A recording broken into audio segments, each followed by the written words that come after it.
Poursuivons la saga Star Trek avec un 7e film. Star Trek Generations. Un film plutôt paradoxal, une sorte de crossover, tout simplement parce qu'on retrouve au sein de son intrigue à la fois James D. Kirk et pour la première fois au cinéma l'équipage de Picard. Alors c'est un film paradoxal, très bizarre dans son scénario. Je dirais pas que c'est le point fort, c'est plutôt la réalisation, la photographie et les scènes d'action qui prédominent cet excellent 7e film, cette excellente série B. Et au sein de son histoire, de son pitch, on s'intéresse à un mystérieux ruban, une sorte de faille temporelle qui emprisonne toute personne sur son chemin et qui les envoie dans des passés et futurs alternatifs. Et au début de ce film, on retrouve James D. Kirk, Scotty et Chekhov qui sont invités à l'inauguration du premier vol du nouveau Enterprise et ils sont à la retraite. Et pendant ce vol d'ouverture va se passer une chose bizarre avec ce ruban. Ensuite, 70 ans plus tard, on est dans le présent de l'équipage de Picard qui est envoyé en mission pour interférer à un vaisseau mystérieux perdu dans l'espace et ce sera le début de cette fameuse histoire de ce ruban spatio-temporel. When your grandfather was in diapers. Now, the torch of adventure is about to be passed. Et ce film est réussi à la fois sur sa réalisation et sur sa photographie, mais pas forcément sur son histoire, qui est un petit peu tirée par les cheveux. Mais malgré ce crossover, on a quand même la présence de James D. Kirk en guest star, qui va partager l'écran avec l'équipage de Picard. Et rien que pour ça, ça vaut le coup d'œil. Et ce 7e film est remarquable et tout de même regardable. Ensuite, 2 ans plus tard, on aura le droit cette fois-ci au basculement. On va quitter définitivement, bien sûr, l'équipage de Kirk pour épouser la présence de l'équipage de Picard dans un film mémorable, je dirais un film très tiré sur l'action et sur l'aventure, et ce film est Star Trek Premier Contact. Star Trek First Contact. Et l'histoire, on s'intéresse aux grands méchants, aux grands vilains de la série Star Trek, la nouvelle génération, les Borg, qui ont décidé de remonter le passé de la Terre pour assimiler les humains et pour éviter le premier contact. Alors, le premier contact, c'est tout simplement la naissance de Starfleet, la première rencontre des hommes avec des extraterrestres. Et là, Picard va avoir le droit à une mission suicide, voilà, arrêter la reine Borg dans sa mission.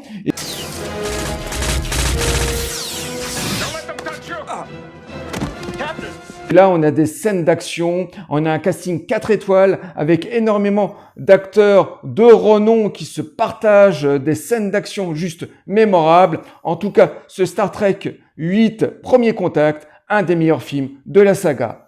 Ensuite, de nouveau, 2 ans plus tard, un nouveau film, une simple série B, je dirais, au niveau autant sur sa réalisation que sur sa photographie, Star Trek Insurrection. Star Trek Insurrection.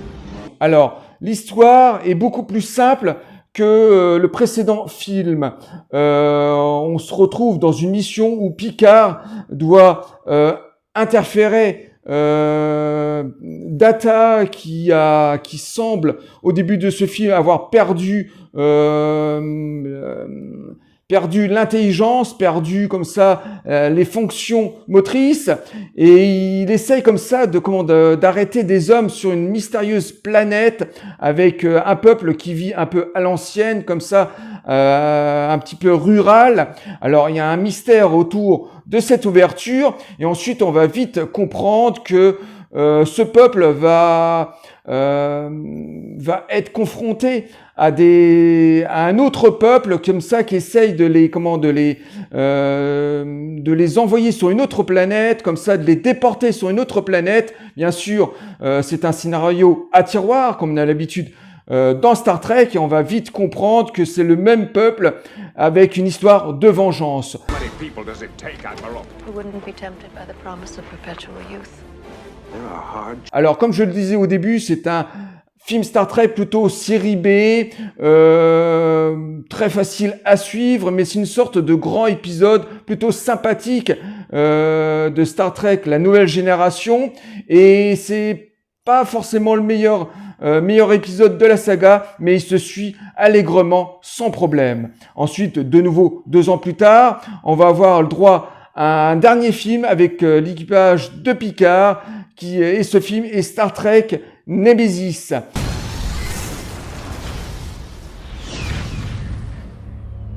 Alors, on a de nouveau un casting 3 étoiles, 4 étoiles, je dirais. Tout simplement parce que au sein de ce casting, on trouve la star montante Tom Hardy qui interprète un personnage mystérieux qui sera en rapport avec le Capitaine Picard directement, et c'est une histoire avec les Rénumaliens qui essayent de s'assagir comme ça, d'être en paix avec les humains. Malheureusement, un élément perturbateur, un mystérieux personnage interprété par Tom Hardy va mettre des bâtons dans cette paix fragile. kill everything.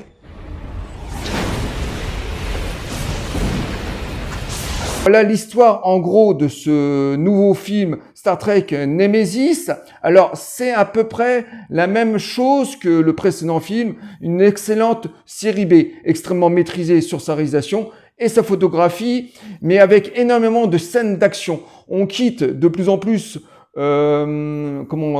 l'élément de la saga Star Trek, c'est-à-dire le côté métaphysique, intellectuel, pour faire place à des scènes d'action extrêmement maîtrisées, et c'est une fois encore une réussite totale.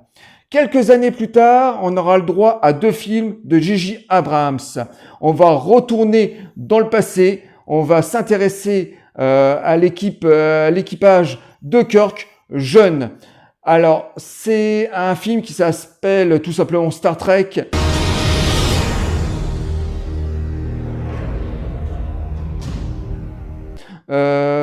Et cette réalisation de J.J. Abrams est juste efficace, d'action. C'est très peu métaphysique, il y a énormément de retournements de situation au sein de cette histoire.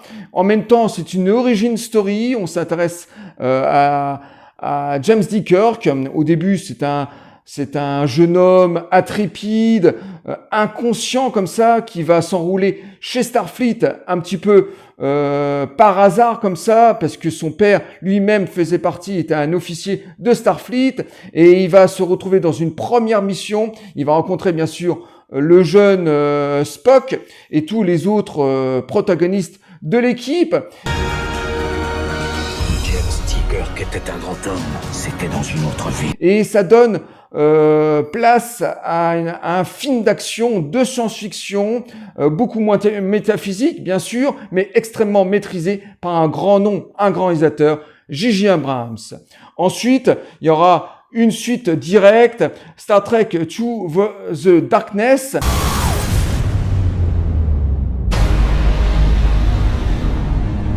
Qui est une sorte de remake de Star Trek 2, La colère de Khan. Alors, on retrouve bien sûr ce grand méchant, Khan, qui est une sorte de personnage mystérieux qui cache bien sûr sa vraie identité. On va apprendre que c'est Khan qu'à la deuxième partie du film, dans la deuxième heure du film. Je suis meilleur. En quoi? En tout. Et c'est une histoire extrêmement bien construite. Malheureusement, trop à l'image de Star Trek 2. Une sorte, comme j'ai dit au début, une sorte de remake, à peine inventif. Ce film est tout de même sauvé par ses scènes d'action, son scénario à tiroir et son casting 4 étoiles, hein, tout simplement parce qu'on retrouve des acteurs Bankable, par exemple, et la réalisation est fluide et la photographie juste superbe. Donc 2 réalisations de J.J. Abrams pour redonner un semblant, un nouveau souffle à la saga Star Trek. Et pour finir, on va parler du dernier film en date qui était malheureusement une sorte de faux pas dans la saga Star Trek.